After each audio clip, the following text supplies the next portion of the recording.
Attention all cars. Pick up Philip Marlowe. He's wanted for questioning in connection with the shooting of Orrin Quest.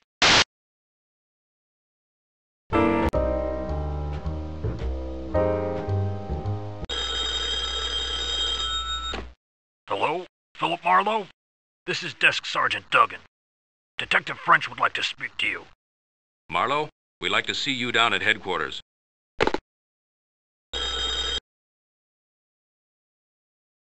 Now, if you're in the mood, you could... So let's have your ideas about all this, Marlowe. Among other things, Clausen was probably pushing reefers. But he was liquored to a point where you wouldn't want to trust him anymore. Suppose it was so. What's it got to do with Quest? Suppose Quest tried to put the bite on somebody and threatened to go to the police. Quite possibly all 3 murders are connected with this reefer gang. That don't jibe with Quest having the ice pick. They might be standard equipment around Doc Lagarde's house. Got anything on him? Not so far. What do you make of him? He didn't kill me. Probably he didn't kill anybody. He used to practice in Cleveland. He must have had his reasons for hiding out in Bay City. Probably an abortionist. I've had my eye on him for some time. Which eye? Probably the one he didn't have on Idaho Street. You boys think you're so goddamn smart. Just the same, I like that reefer angle. It might cut down my work considerable. I'm looking into it right now.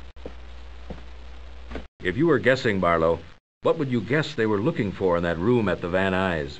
A claim check for a suitcase full of weed. When I talked to Hicks down in Bay City, he wasn't wearing his muff. But he was wearing it on the bed at the Van Nuys. Wouldn't be a bad place to stash a claim check. Quite an idea. How came Dr. Lagarde to mention Cleveland to you? I took the trouble to look him up.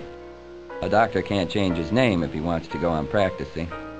The ice pick makes you think of Weepy Moyer. Weepy Moyer operated in Cleveland. Sonny Mo Stein operated in Cleveland. And always with these gangs, there's a doctor in the background. Pretty loose connection. Would I do myself any good if I tried to tighten it up? Let's break this off. Go out and square things up. McGloshin brought you a rain check. Use it. Would it be all right if I don't leave town? The question was, where to next?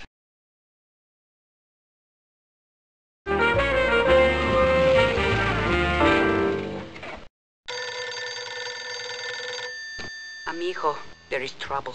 Bad trouble. Mavis wants to see you. She likes...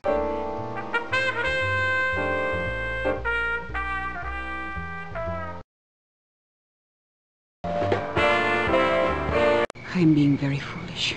I didn't think the door was too late for what? Too late to be shot. I've been looking. All right, get going. You can't get away with it. You're my client, don't stall. But I killed him. Why should you be dragged into it? I can't hear a word you say. She seemed hardly to breathe. Then she turned abruptly and walked away. I waited for her to look back. Chateau Bercy? Dolores Gonzalez, please. When she answered, I could almost hear her breath catch. Not quite. She claimed that Steelgrave had tried to ditch the gun on her earlier that night. I told her to forget I had called and went back to Steelgrave. I took out the gun Dolores had given me and wiped it off, and put his limp hand around the butt, held it there and let go. That left me with 2 guns. There was a weapon in his holster that I took out and put it under a counter wrapped in a towel. The other white-handled automatic was left. I fired 2 shots that nicked peacefully into the wall. I couldn't tell whether the big muscle on the side of his neck had begun to set or not, but his skin was colder than it had been. There was not a hell of a lot of time to play around with. Dead, wouldn't you say? Fingerprints in all the right places, I hope. You hear when he got it, Marlowe? No. A girl I know called me this evening and said a client of mine was in danger up here. From him. Someone with a name? Dolores Gonzalez. Chateau Bercy apartment. On Franklin. She's in pictures. Oh, who's your client? Same one? No. This is another party altogether. Have a name? There has to be some agreement about publicity. The DA ought to be willing. You don't know the DA good, Marlowe. She hasn't any name. There are a dozen ways we can find out, kid. Why go into this routine that makes it tough for all of us? Damn it, this man killed Orrin Quest. You take that gun downtown and check it against the bullets in Quest. Give me that much at least. I wouldn't give you the dirty end of a burnt match. I won't lie to you, and I won't tell you anything except on the terms I stated. Put the cuffs on him, Fred. Behind. He's under arrest. 10 hours and a pot of bitter black coffee later, and I felt like the box of shavings the cat had kittens in. The good Dr. Lagarde had disappeared, but they did find out that I had been right on the Cleveland angle. I hated it to be that tidy. Orrin Quest wants to put the bite on Steelgrave, so he just by pure accident runs into the one guy in Bay City that can prove who Steelgrave was. But when that photo was taken, Stein hadn't been squibbed off. Somebody had to tell him. In any event, it seemed to be a dead issue. Clausen and Mile Away Marsden both had records. Orrin Quest was dead, and the police weren't going to drag his family through the mud just to prove they could solve a case. They told me not to leave town, and I went back to the office. Somebody broke into my office and left a nice assortment of incriminating evidence. Someone is trying to frame me.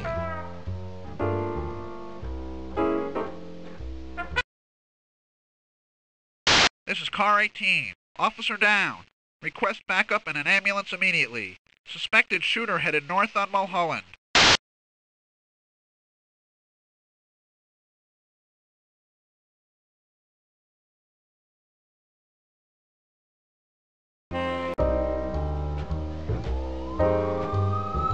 There were other places to go and people to interview.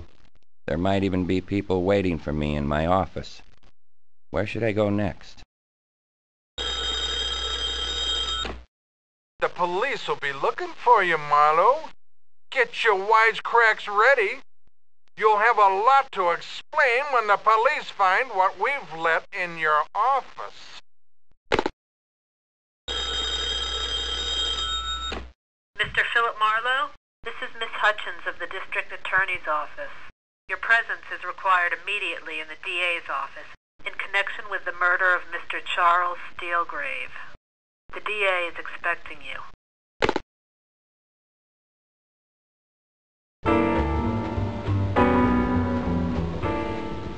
You're in a bad spot, Marlowe. You've been caught suppressing evidence helpful to the solution of a murder. That is obstructing justice. You could go up for it. What evidence? Just a moment.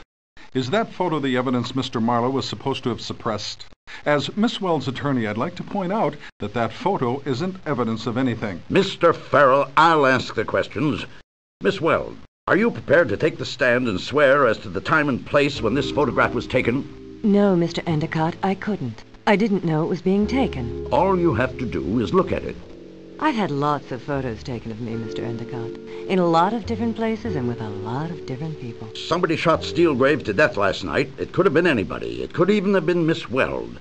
I'm sorry to say that, but it seems to be in the cards. Well, let's assume a proceeding, one in which that photo is part of your evidence, if you can even get it in. But you can't. Miss Weld won't get it in for you. You'd have to connect it up with a witness who could swear as to where, how, and when it was taken.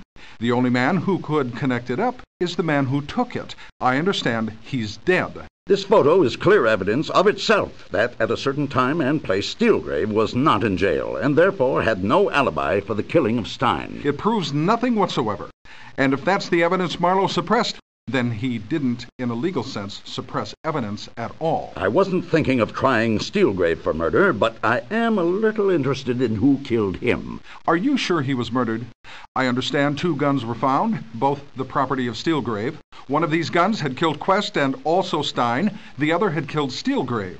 Fired at close quarters, too. I admit those boys don't, as a rule, take that way out, but it could happen. No doubt. Thanks for the suggestion. It happens to be wrong. Miss Weld, it is my duty to determine whether anyone should be brought to trial for any of these murders and to prosecute them. There is not much point in my asking you whether you shot Steelgrave, but I do ask you whether you have any knowledge that would point to who may have killed him. Knowledge, not mere suspicion. No. Well, that will be all for now. Then, Miss Weld, Mr. Farrell, thanks for coming in.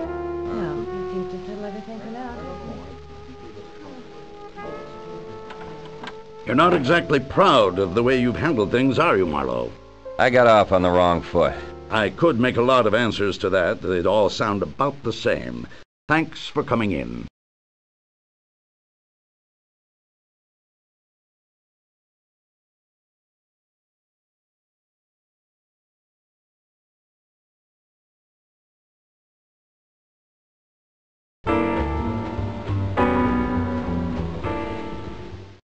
Mr. Marlowe.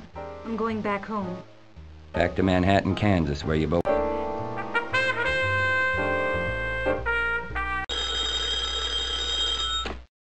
Here's a tip for you, Marlowe. Maybe you should take it on the lam. We left you a present. If the police bust into your office, Marlowe, they'll find what they need to convict you of murder. You were warned, punk.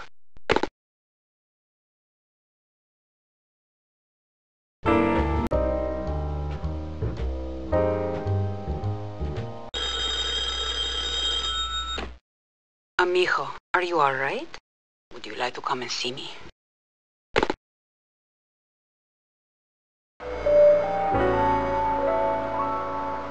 Amigo, you do not look well. What is it? No food, no sleep, too many bodies, and not enough answers. Did you know Dr. Lagarde? Of course. I knew him in Cleveland. From Stein. And how did you meet Orrin Quest? He came to the studio to see Mavis. That's how I met Mavis's sister Orphany also. Poor little thing. She was too proud to go to her sister. I let her stay here with me while she looked for her brother. He was a strange one, was he not? Just small town, small-minded Americana. You know all about that. I do, amigo? I'm in bad trouble downtown. They think I know who shot Steelgrave, and they don't love me anymore. I was there, amigo. I saw what happened. Orphany had been staying with me. She went to Dr. Lagarde's house looking for her brother. She found him dead there. She came back and told me. I had mentioned Steelgrave to her before. I should not have done that, I suppose. She wanted to go see him. I took her there. Mavis was already there. Everything to Steelgrave is a joke. He has respect for nothing. Seeing Orphany and Mavis there, he says something horrible like, "This is beginning to look like a touching family reunion. Too bad Orrin was already dead." That's when he was shot. By Orphany? No, by Mavis. She killed Steelgrave. Did she not tell you? She told me she had to stop him before he told her sister how their brother Orrin had died. I lied to you about the gun with the white handle. Steelgrave did not give me that gun. Mavis did.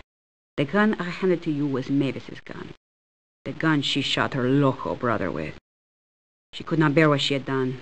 She could not let her sister know. So when it looked like Steelgrave was going to tell her... See, that is when she killed him. Mavis told her sister to go. She had me call you. She thought you could help her. It was what you wanted, amigo. To help her. Sometimes when I'm low, I try to reason it out, but it gets too damn complicated. The whole damn case was that way. There was never a point where I could do the natural, obvious thing without stopping to rack my head dizzy with figuring out how it would affect somebody I owed something to. I had tried to protect the innocent, and in the end I couldn't.